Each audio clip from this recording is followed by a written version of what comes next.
Welcome. You're tuned in to another episode of the Vigilate Dialogues. I am your host, Shaina Smith, welcoming you to the National Boardroom. With me today, I have Mr. Cromwell Smith, otherwise known as Edju, and we are going to have an interesting conversation, I believe, talking about the relationship in our business community between businesses, the labor force, as well as the government. Cromwell, welcome back. Yes, but thank you, my sister. It's always a pleasure to hang with you because, you always got it together. Good conversation. Good conversation. Always good conversation. And of course, I want to say a peace and blessings to our viewing audience, so people out there. All right. Yes. So today's topic, we're talking about a conversation around what we're referring to as the symbiotic relationship between labor force, businesses, and the government. And when we say symbiotic, we're meaning that one relies on the other for survival. Just to make sure, we break it down to the most basic terms. And the importance of, all three, as if it were, in terms of being a triangle in the development of our country. So this is a very important conversation, I think, today as it relates to nation building. And everybody understanding they have a role to play in terms of us coming together and having a strong country. Yeah. Excuse me. Okay, so let's start off with the different roles. What do you see the roles between the three being? And we develop it from there. Well, let me first say that reading all the news that's circulating, and when you hear persons talk on the radio and calling shows and the online media and so on, and regarding purchasing, buying, and you hear people talking about, I buy overseas because the prices here are too high. The wages are too low, and there's so much struggling in the community with persons who are working. And then you also hear the government is not doing enough to help the consumers. The government is not doing enough to help the laborers. And then now the business community is complaining that they're not getting the assistance that they need from government in order for business to be successful. You get a sense, I get concerned. I'm concerned, and that's why I'm started raising the topic. I get concerned that the relationship that we need to have in the community between labor, which is and labor means the employee and the consumer, because the employee is the consumer. Yes. Right? And the business, businesses are the entity that produces food, clothing, and shelter for the community. So that's the supply side of the house. Yeah. And then, of course, the government, which are the managers of all the things that we have in common as a people, management of our resources. And you hear people talking in the strict economic sense of the word that we don't have any natural resources, because we think of natural resources as oil or some mineral wealth. Whether it's oil or copper or rubber or uranium or some natural element comes out of the earth. Yeah. But I'm submitting that our natural resources, the qualities of our country that we are able to derive income from. So whatever it is we're selling, since we don't print money, whatever it is we are selling to the international community to bring money into the country, those are our natural resources. And if you want to get specific, you're talking about our sun, our beaches, our trade winds, the configuration of our islands even, the location of our islands. Yeah. Or indigenous species. Our indigenous species. When it comes to plants and animals. And those things. And then the people, our friendliness, or the way we always want to help. And our culture, our heritage. And, yes. So those are our natural resources. Those are what, and of course the legislation. I have a tendency to leave this out. And that's very important. And this is what we have turned out to be the most important aspect of our natural resource. The legislation that facilitates our financial services sector. So those are all the things that we, the parts of the things that we sell internationally to bring money into the country. And what happens is, of course, people develop the packaging. So for example, if it was oil, that would be the natural resource. The oil company drilling the oil out to the ground would be the one that's packaging and refining the natural resources and making it able to sell to the international community. So the hotels and the charter yachts and those things are the drills and that are the refining of the tourism product. So they're supplying the services now that we're selling. That's what we're saying. Yeah. Okay. So I don't know if I make that quite clear. But yeah, I think so. Because I remember from geography, because we used to talk about the the different primary, secondary, and tertiary industries. So in our case, we don't necessarily have primary industries because we don't do things like mining or even manufacturing, which would be the secondary. But we do sell services. Right. And that's how we get money into the country. And that's to be able to spend money on other things. And I consider those to be our natural resources. Okay, good. Right. So what happened now is that we have the government that's managing those things, right? And making sure that we get the value for those things so we could get money in sufficient quantity to provide the necessities that we need, which are our roads, our education, our healthcare, and all those things, right? And then of course, the money trickles down in business and business and services spring up, so that we could have opportunities for business, and then that provide employment, and so you have a whole relationship there that needs to be working harmoniously. Okay, so it's basically a circle then. Yeah, that we so, go in. So you have the government managing our resources and keeping the playing field level so everybody have an equal and fair opportunity. Okay. Then you have the businesses providing food, clothing, and shelter for us, using the businesses that develop from that natural resource. And then you have the employee, consumer, who produces the services for the businesses, and in turn, consume the products that the businesses are selling. Yeah. So you see how everything needs to work together for the one common good. Yeah. What I'm fearful about is that somehow the harmony isn't working, because when you hear the employee, consumer say that I shopping overseas and because the prices here are too high, well, he without realizing it, he or she taking money out of their own pocket, because the business that employs them. If they can't make $1, it can't pay them, then they lose their job. Yeah. You see? And of course, if the business is selling the products that they produce too high that they can't afford it, the businesses is going to go out of business. So everybody has to be working together for this one common good, this one harmonious society, so everybody have a good quality of life. Yeah. And I'm seeing that we having an erosion. Okay.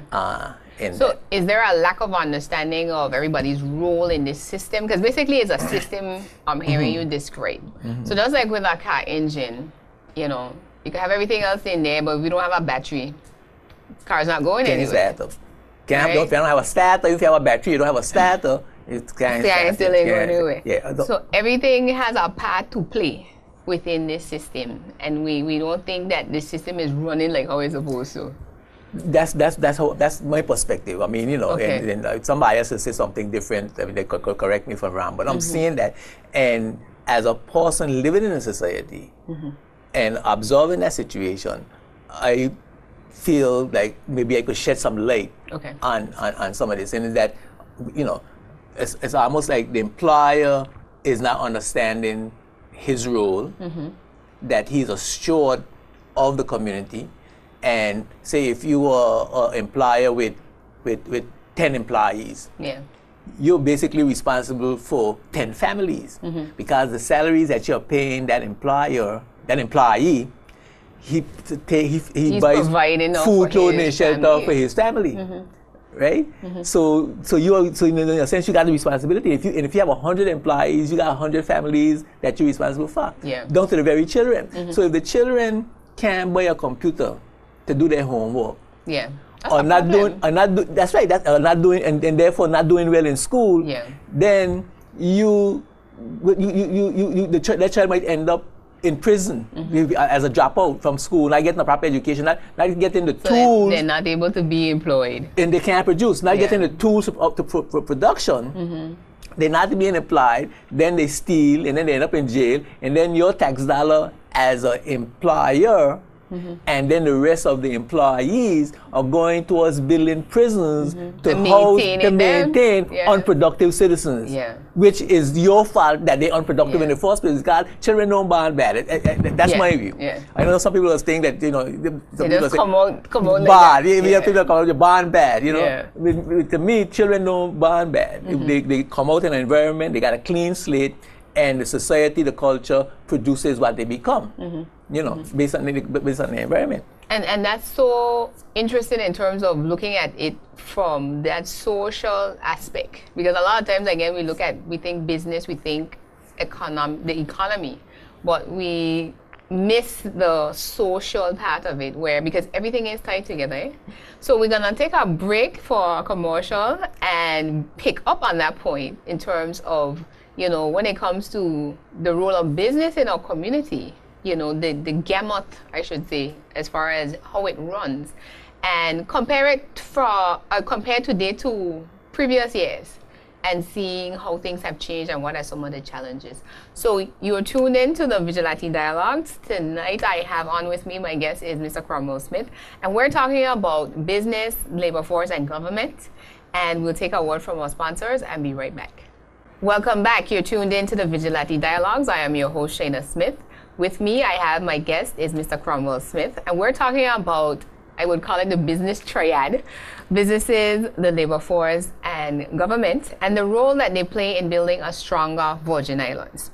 So, Cromwell, when we left off, we were talking about the social responsibility, as it were, or showing the social impact that businesses can have by the choices that they make. Because even things, and we hadn't touched on it yet, but we're going to insert it here, as far as who they hire as a labor force. Because again, if we have an issue where our young people aren't being equipped to be productive, then we're going to end up importing labor.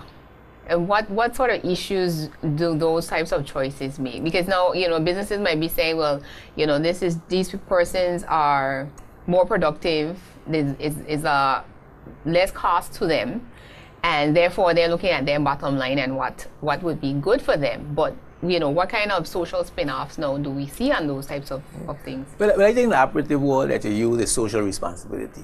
That businesses see that they are the stewards, they're providing food, clothing, and shelter for the society. And yes, they're in business to make money, but they have a social responsibility for the environment in which they do business, right? So if you are responsible for X amount of families in your business, other business people are also responsible for these other families. Business community need to get together and have an association where they take a look at these social issues and realize that these social issues impact on the environment in which they do business. So in order for their business to be successful, the person that's working for them have to be able to afford the products that they are selling, the products and services that they are selling, else they're going to go out of business. So if you're not paying them enough, if the children are not being educated enough, if the opportunities are not being provided in the environment, then you cannot have a successful business. And you see business failure will be all around us because, we eat up pricing our stuff out to the market. We don't have trained employees to fill the positions that we need to produce the goods and services that we have to sell. So that's a social responsibility that business need to look at, being that they are responsible for the families that are working for them. Now, when you have you're looking at the bottom line, right?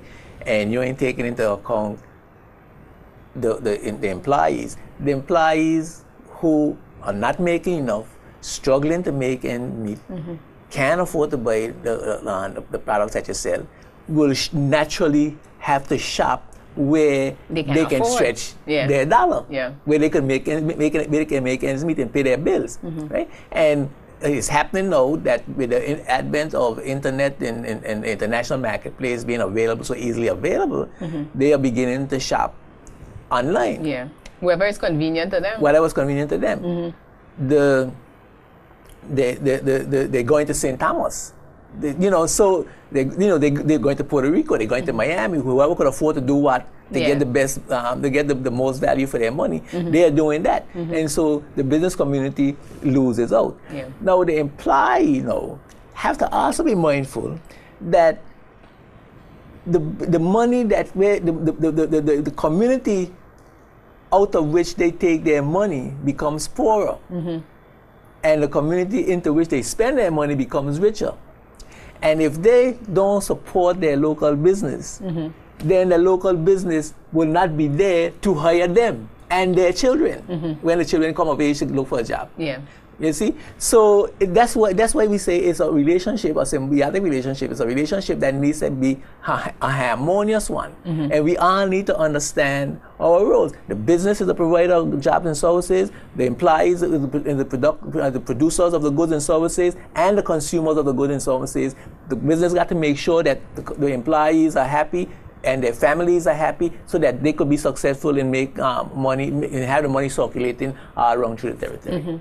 And with the labor force question that I asked, what concerns me, because obviously now we just described that there's an opening now in the system where there's leakage, as it were.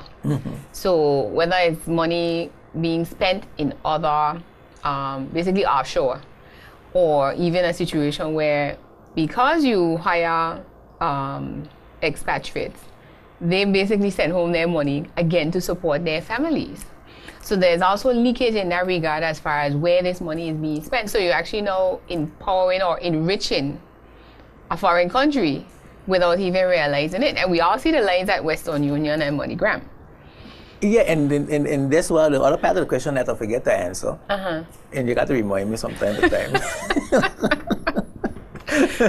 But what happened is that you're going to a store now, and because our children are not being educated enough, right? Which, by the way, is another social responsibility because of the business. Because the business has got to tell the government, listen, we want you to take our tax dollars, more of our tax dollars, and put it in education.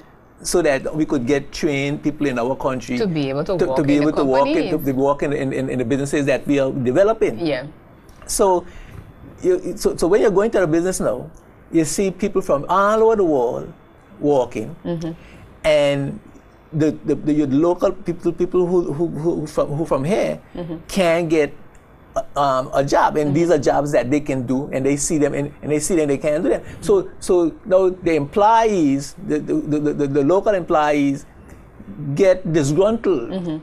They don't feel committed to their businesses because they feel disenfranchised now in your country. So the businesses, it appears to them, and the businesses are not committed to them, and therefore they're not committed to the businesses. And of course the businesses say, well, I need to get people with a good work ethic. I need to get people who are qualified. I need people who could do the job, right? Well, those people that come from wherever they come from to the BVI, they usually come with skills that the businesses in their community, in their governments, provided for them. You see what I'm saying?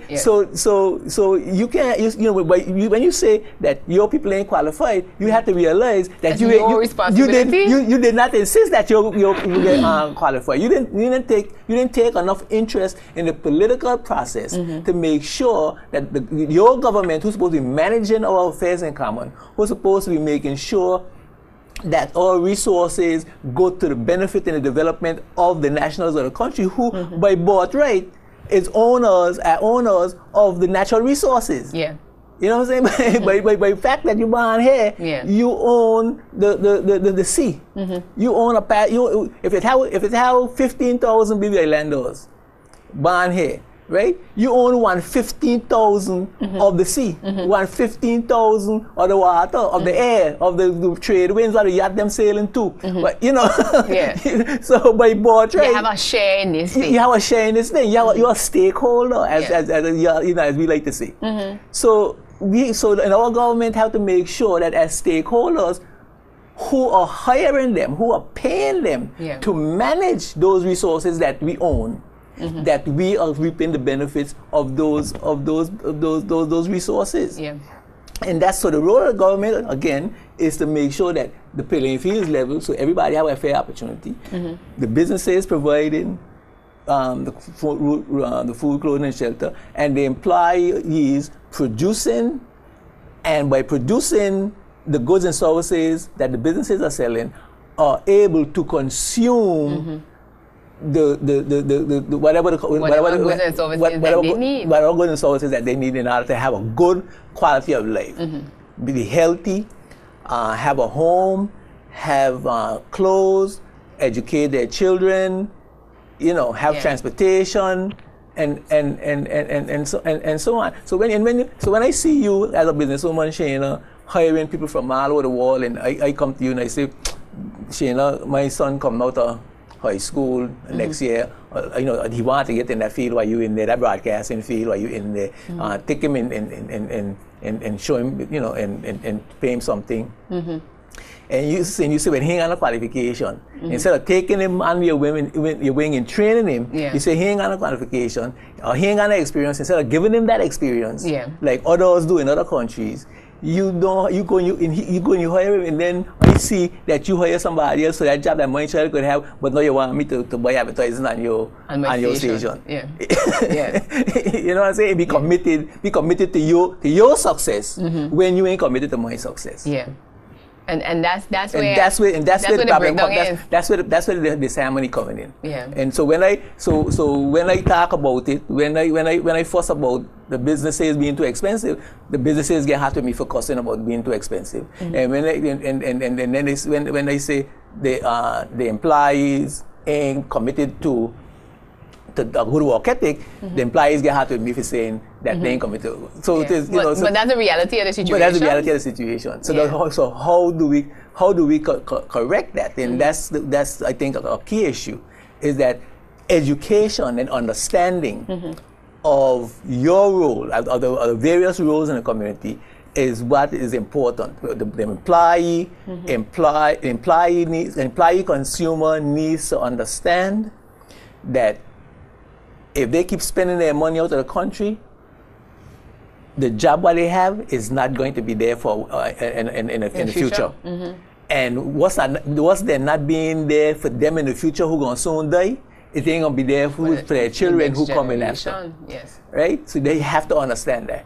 Right? So and then the employer has got to understand that he's got to make sure that the employee is happy. And their children are happy, and they getting good meals for breakfast instead of potato chips and Pepsi. Which is going to create a healthcare cost. We're going to create a healthcare. There you go. We're going to create a health. The stress, the family stress, the bad food, right? And the constant arguing and fighting between man and woman over parents over the situation, causing a mess in the society. Causing criminal activity, domestic violence, family structure breakdown, healthcare challenges, a variety of poor work ethic, disgruntlement in the workplace. The social issues, they are there. They arise because of decisions made over on this side. This harmony in the environment. We have created this condition. And that's interesting in terms of how we've gotten to that point, because then it's essentially telling us that what we see in terms of our social ills are only symptoms of what the real problem is. And we're trying to put Band-Aid on the symptom while it's so keep festering and the cause keep festering, getting worse. We haven't gotten to the infection. We haven't gotten to the cause. We ain't gotten to the cause. We have to get to the root. We have to get to the root. And I'm hoping that we could bring attention to the root and to say, listen, we need to heal the situation. We need to the leadership of the community, the business leadership, the government leadership, all of those persons who take leadership roles, persons who understand what's happening, persons who understand the system and how they work and so on, need to bring these things to all our attention, right? And put support systems and mechanisms in place to mitigate all these challenges, for the businesses to understand, for the employer to understand, and for the government to understand. Yeah. Very key. Well, that's a perfect place to take a break. And when we come back, we'll talk more about the government's role in the system and making sure that, again, we get that harmony back. Because we were saying when we were preparing that, you know, what we like to refer to as long ago, you know, there was a better common unity, that we had a better community because all of us were working towards the same thing, you know, the betterment of our lives, but it wasn't at the expense of somebody else. And that was interesting that somehow our parents knew that. Yeah. Our forefathers knew what I'm talking about now. And your success depends on my success, and my success depends on your success. And I started, and I'm fortunate in the sense that I started to get that from them. I mean, I used to be around, my father used to carry me around them talking politics, you know, all kind of thing, in the afternoon after work. And I get a sense of what that was about. The understanding of it. But as I got older now, I begin to look back and say, wow, look at them. Our forefathers know all that stuff. And right now, we start to don't have a clue. Yeah, we educated, but we don't have the understanding. That's right. And they went to the university. No. Yeah, but that love for each other, that spiritual bond that they all had, given God put the common sense through them, through that spiritual bond, to bring us to where we are now. Important. All right.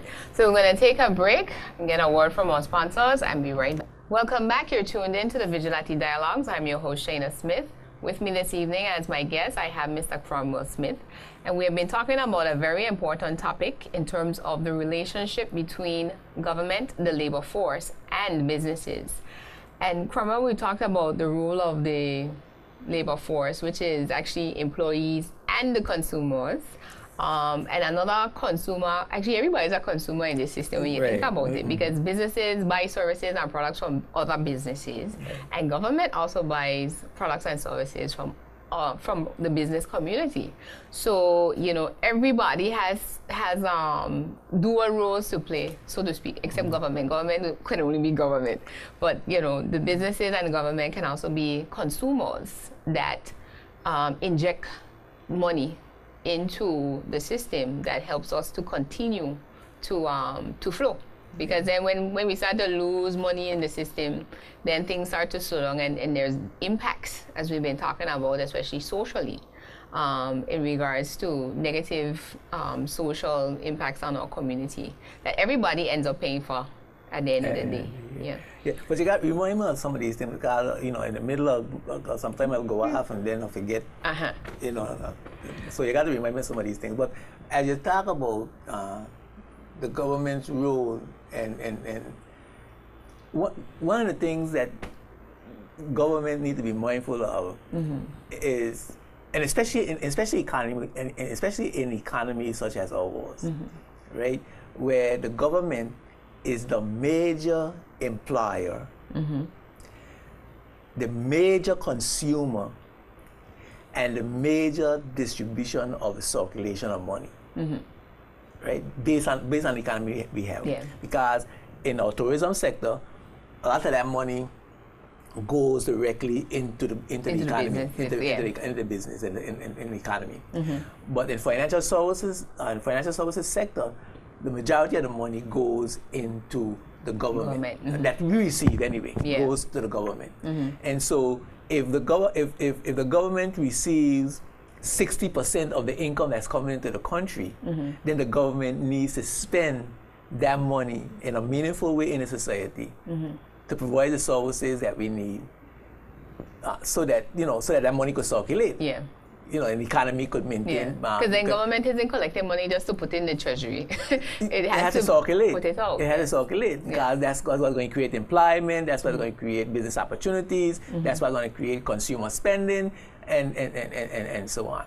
Now, one of the things that the government has been accused of, right, is just as the employee and the consumer spend their money overseas, the government spending a lot of money overseas. That's one of the things that they've been consuming. Somebody drive to my attention. The government buys paper, for example, from overseas. Well, the argument that everybody would make, and you got to remind me, because I got to get back to the other things, right? But the argument that everybody makes is that, well, the government got to get a good price, like everybody is. And if you, the business, the paper seller, the local businessman paper seller, right, is importing paper from overseas and sell and have to mark it up so that they could make up or pay for their overhead, make a profit, why the government don't just go overseas? Cut out the middlemen. Cut out the middlemen. Government can't do that. You understand, the government? No, without having a cost, because there's another cost no associated with it. Well, the thing is that that's the local businessman money. The tax money what the government getting, it belongs to all of us. It is the taxes from the payroll taxes from the employee and employer. It is the business taxes from the businesses. So. So we paying into the system, but then you're not getting any benefit. We paying into the system, and then you're taking the money and spending it someplace else. So the community out of which you take your money become poorer, so we become poorer, and you're making overseas richer. You see? So the government itself has to be careful that it don't spend the money overseas that it doesn't have to, that it supports. If you got to pay more, that's what the economy calls for. That's our situation. Doing business in the BVI is sometimes sometimes more costly because of shipping reasons, because of all sorts of, because of small purchasing power, a host of different reasons why doing business to BVI is more expensive. It's more expensive. But our government can't take our money and spend it overseas. And I think that's something where even from a business standpoint, you have negotiating power. You have, as government, the size of government. Let's say we say government is this big company. Yes. And the quantity that you are talking about having to purchase, you're supposed to have some type of negotiating power to get the better price. You shouldn't be buying at retail and then complain about it. You're supposed to have a wholesale price. And you should. You should get the best price you can get within your environment. But you should spend the money in your environment. Because I remember when I was working in government, people used to say, government had a special price, and it was always higher because the sentiment seemed to have been, government can afford it. Yes. But now that we are finally, I think, starting to understand that financial resources are finite. We don't print money here, so we have to manage what we have. Yes. And for that very same reason, we got to keep the money circulating here longer. Yes. You understand? That's how economies grow. That's how communities grow. By having money come into the community and stay there as long as possible before it goes someplace else. Before it exits the system. Exits the system. Because that's a very important point, because then there's no such thing as, it will be here indefinitely. At some point it will exit. But what we're saying, we don't manufacture all the things that we need. So we got to buy products. We have to buy certain products from overseas. So those products we have to buy them. There ain't nothing we could do. But if we're selling the stuff here, we got to get the best, the government got to get the best price, but they got to spend the money here. Right? Now, what was the other thing you were talking about? So, in terms of government's role, now let's touch a little bit on in terms of like the legislation, because I think one of the roles that government we sometimes overlook is about law and order, maintaining law and order. So things, whether it's the trade legislation, consumer protection, things like pioneer status or business incentives. And this is whether it's for foreign or domestic companies, that these are things that the government is supposed to be looking at when we're referring to as saying there should be a level playing field. So what's your thoughts there? Well, that's what the government should supposed to be doing, creating legislation to make a playing field level. And in a lot of instances, creating a playing field where the nationals of the country have an advantage. This is your country. If you where are you gonna go to make to have the life I have in here? I mean, no place else to listen, go. The Prime Minister St. Kitts and Nevis were here this weekend, right? And he talking to his people and he making provision for them to come home, to invest who can invest, and to have jobs, to replace expatriates for have the jobs there. Because that's their country and that is their birthright. And that's where they have a stake. And that's where they are stakeholders there. Yes. You understand what I'm saying? And there's nothing wrong with that, right? And so just so all governments have to make sure that the people in their country who are stakeholders, who own the natural resources, benefit from those resources. Yeah. And so the legislation is to make sure that businesses do the right thing, employees get the right benefits, businesses get the right benefits, employees and consumers get the right benefits, and government keep managing that to make sure everything working smooth and everybody got a fair chance and a fair opportunity. Yeah. Then of course they have to manage it education so that we could compete. We could fulfill and you the get needs. the labor force you need. Yeah, we fulfill our needs, our labor needs, right? And if we want to go abroad and compete internationally, we are able to do that as well, right? And also provide health care so that when we get sick, we could have the best care. We could also minimize our getting sick. Because when you get sick, you lose productivity, the business lose productivity, the government lose money because they have to take care of your healthcare needs, right? So the goal should be prevention. When old people say, "Ounce of prevention is what a pound of cure." Yes. You understand? So the government have to be trying to educate us to take care of ourselves, educate us to be able to produce properly and take advantage of the opportunities in our society, and make sure that the playing field is level so that everybody have a fair and equal chance. Yeah. All the stakeholders have a fair equal chance. So this is where I see us. This is where I see us going. That we need to now start thinking about how are we going to reestablish this harmonious relationship. And we talk about when we are going off here, how our forefathers. And one of the qualities of our forefathers I could remember is that it was total selflessness. You know what I mean? Yeah. I mean, you're looking out for somebody else's interest. You're looking out for somebody else's interest. I think we had that conversation one time you were here, you know, because it was something where if I look out for your interest and you look out for mine, everybody's covered. But the thing is your interest is supposed to be my interest. Because if I turn out to be a bad child, I'm gonna affect you. I'm gonna affect the society. You know, and this is why. And this is what. So for example, when I was coming home, I had come to the realization that even despite the fact that my father paid for my education, I didn't get a government scholarship, right? I owed the community. How did my father get? Where my father get the money from? People doing business with him. People paying him for his labor, paying him for his business, right? And it went beyond that. None of us as children growing up in East End could have walked down the street without an elder correcting us about something we do wrong, or making sure you're doing right in school. I don't know how old people know when the semester ends. You understand? When the term ends. Yeah? But them know when the term ends. And they ask and whenever you pass on the street, me selling and say, Punchy, where you come? When I come fourth. You come fourth? Boy, you're a bright boy. What you doing coming forth?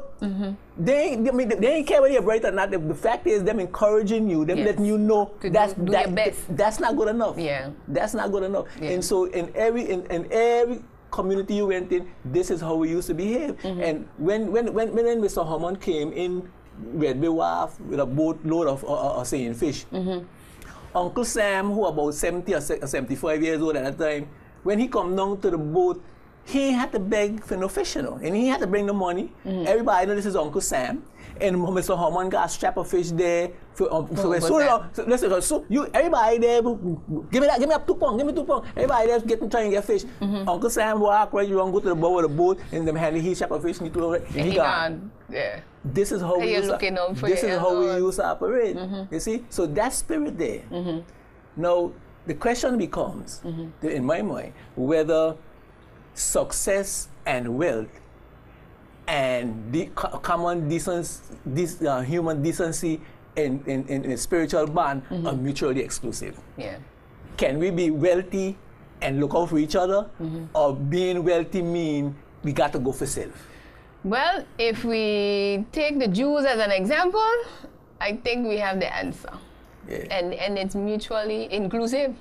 they come together because you actually are going to be wealthier when, again, you are looking out for the interest of the community in which you do business. And they have what the Jews have a saying, buy from self and sell to all else. That's a basic principle of the Jewish community. Buy from self, meaning buy from each other, keep your money circulating in your community, and you sell whatever products you have to sell, you sell it to the world. So whoever need the stuff that you have to sell to buy, you sell it to them, and when you get the money, you take that money and you buy whatever you need from the people in your community. Yeah. You see?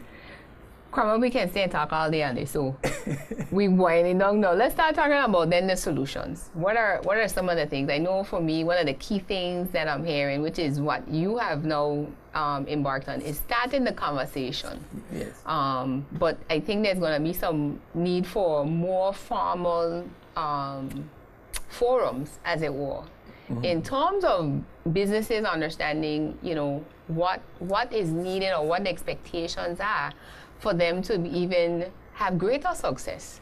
Because again, if I'm as a consumer, I go into a particular business and I don't find the products that I want or I need to get, and you as a business person understand that you basically existing to satisfy the needs of your customer, but you don't see that you should go now and look about how can I provide this, you know, as part of my offerings, then you're missing opportunity. You know, and then it's forcing me now as far as my decision to go off and move into that arena. And as well as government now, striking that balance, I think, between foreign investment, because we hear a lot about foreign investment. But, you know, when we think about our economy, and it came to mind when you were talking about the revenue that we receive from financial services, where we're saying we have about $1 billion gross domestic product, which means $1 billion being spent in a year, so really within this little square mileage we have here, and 300 million of that is government. So it means there's 600 million someplace out there moving around through different, whether it's different industries. So it is the businesses. So whether it's banks, it's the trust companies, it's the construction companies, it's the retail stores. I mean, this is everybody, all and sundry.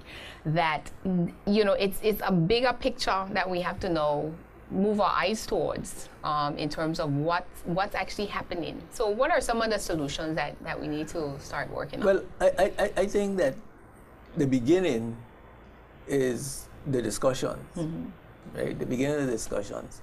So we have to begin to understand our situation, our social, political, economic situation, on that bigger scale. We have to start seeing the bigger picture, so that when we act with the bigger picture in mind, as opposed to the individual picture in mind.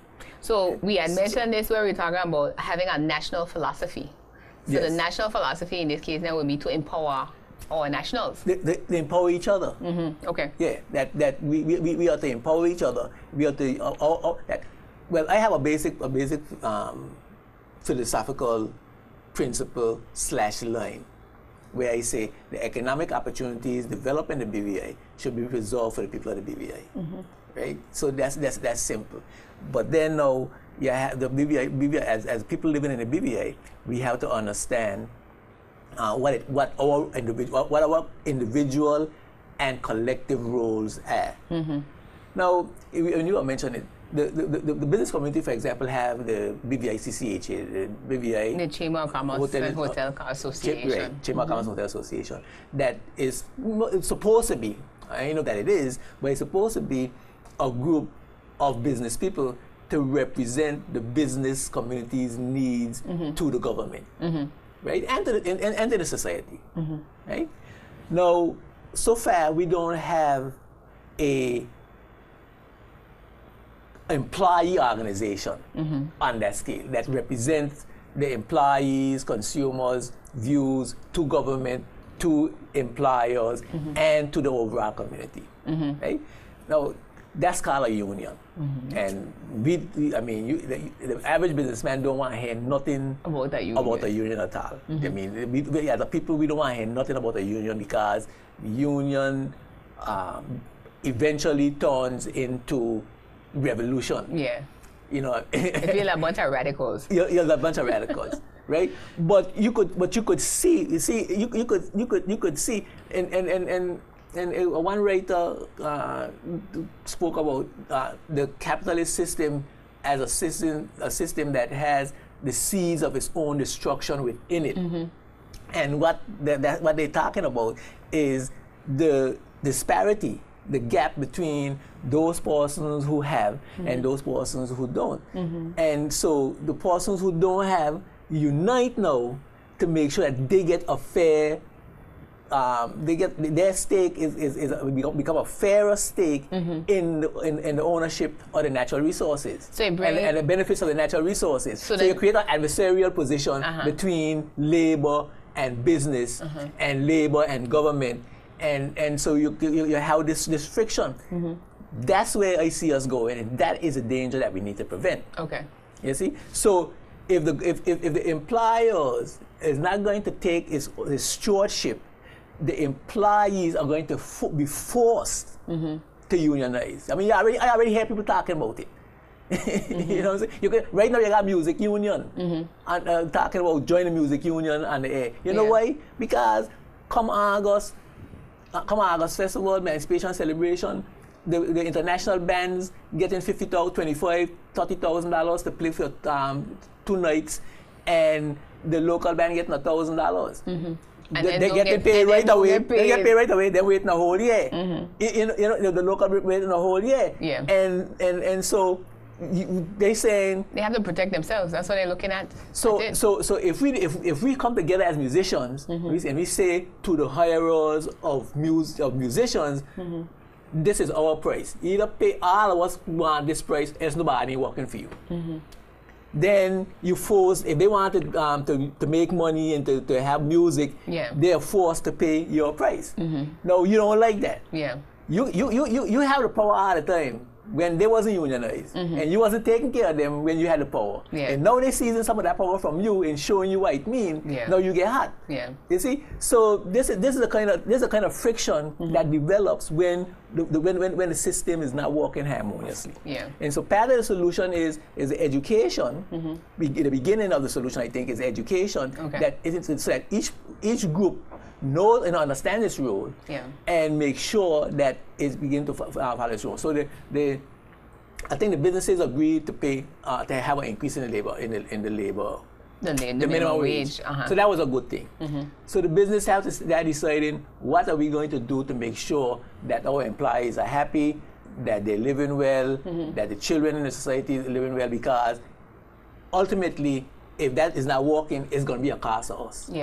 The government have to start looking into the community and saying, listen, we have to make sure that our nationals are getting the best benefits from the natural resources that we are managing for them, that we spend their money wisely, that we make sure that we have all the systems in place that the policies, the regulations, that everything. gives them a fair and an equal opportunity to take part of the economy that comes from their natural resources. You see, so and the employee, consumer have to say, listen, I have to make sure that when I go to work, I put in a good day's work, because I'm getting a good day's pay, and this business could be successful, so I could have my job, so I could provide for my family and my children, and so my children could get a job when they come out, when their time comes, and that our money stay in the community so that we could grow and develop and not make other communities rich while we continue to keep poor. We enrich everybody else. So our solutions, our various specific solutions are encapsulated in that broader policy. And I think it's important to know too, even if the employees unionize, you would want those conversations to be, again, preventative, more proactive. Right. So if we feel that, okay, 10 years from now the minimum wage is too low, then they would start to lobby for the changes that need to happen.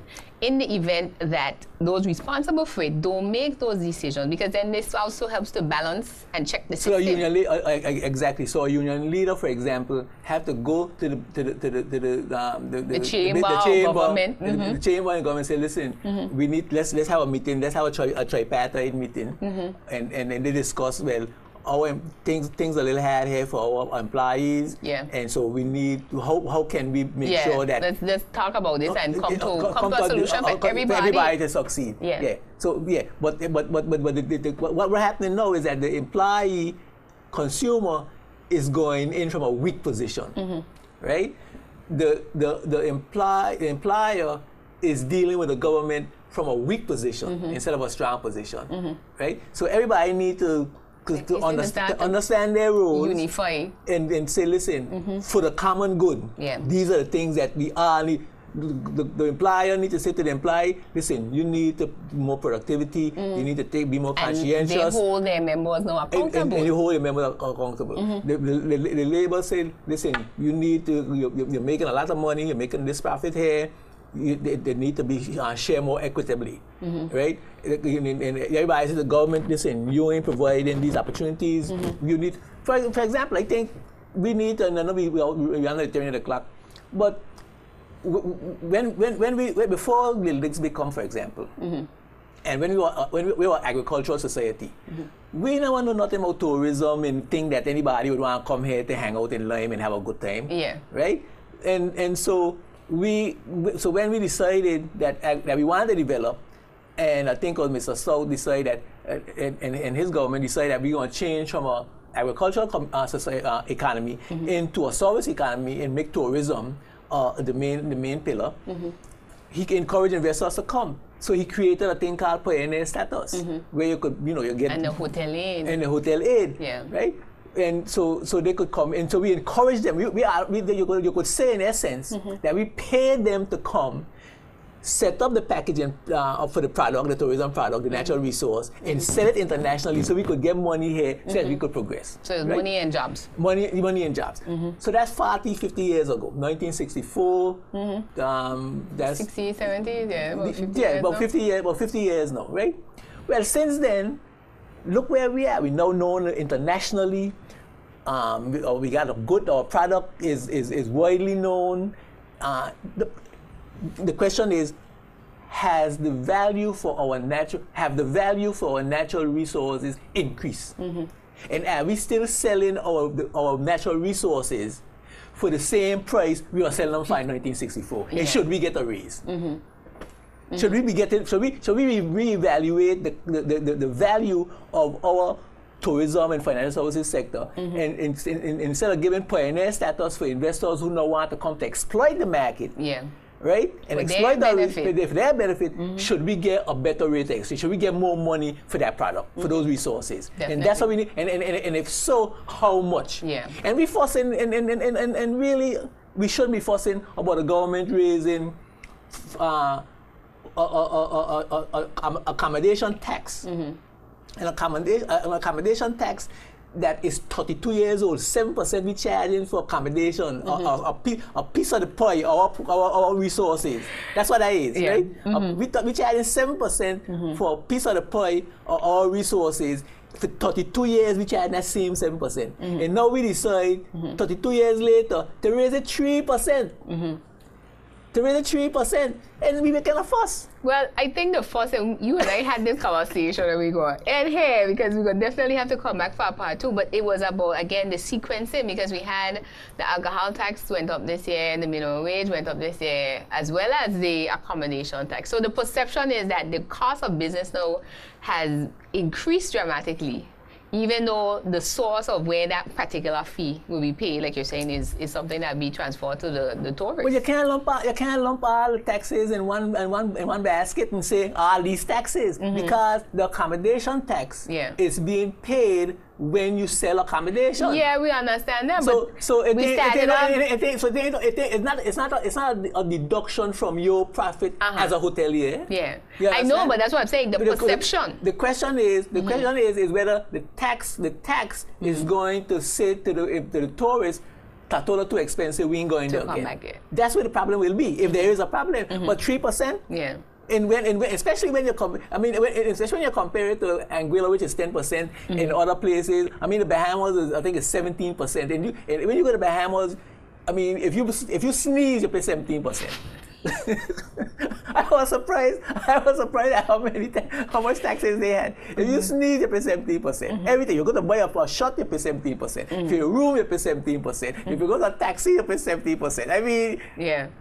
Because they value their product. They value their product. They value their product. Okay. They value their product. This is our product value, and this is the share that we should get as a people for our wind, our trade winds, our crystal blue water, our nice looking reefs, our sandy beaches, our friendly people, our safety. Yes. You know, where's the world you can go to 60 little keys and islets and have your own private beach? Yeah. Bring in your yacht, anchor it out, swim ashore, and into just you and your family on a private beach. Where? Yeah. Yeah, so definitely. So it got value. Yeah. And that's how we need to perceive it indeed, because that is the product that we are selling when it comes to tourism. Tourism, yeah. Well, Cromwell, I think we have a lot of work to do. If nothing else, that's what we conclude, that there's a lot of information that needs to be put out. Yeah, so that, you know, like we were saying, it's like we have to build that understanding. Of what is at stake. So and instead of tearing on one another, we got to start building on each other up. Having more constructive conversations. We got to start building each other up. We got to start seeing how this little path over here benefiting all of us. And what you can do now to make that help successful. them better. Definitely. That's what we got to start doing. Just like we said, we used to make sure you come no less than third. Yeah. We got to do the same thing now. Top three. Yeah, the top three. we got to do that. We got to do that now. And so key. Yeah. All right, well, unfortunately, no, we have to stick a pin in it here, but we're definitely going to pick this conversation back up and continue to bring the awareness that's needed around it, and hopefully stimulate some conversation in some key areas that, you know, the government, the businesses, and the labor force start to talk about what we need to do to move our country down the field, as it were, to make that goal. As one harmonious group. Yes, one team. Yes. One BBI. Well, thank you for being tuned in to another episode of the Vigilate Dialogue. I am your host, Shaina Smith, saying, let's continue the change in conversation for a better Virgin Islands. We're here on CBN TV, Channel 51, on Mondays at 8 p.m., and we re-air on Sundays at 3:30 p.m. You can also check us out on our YouTube channel, Vigilate Dialogues.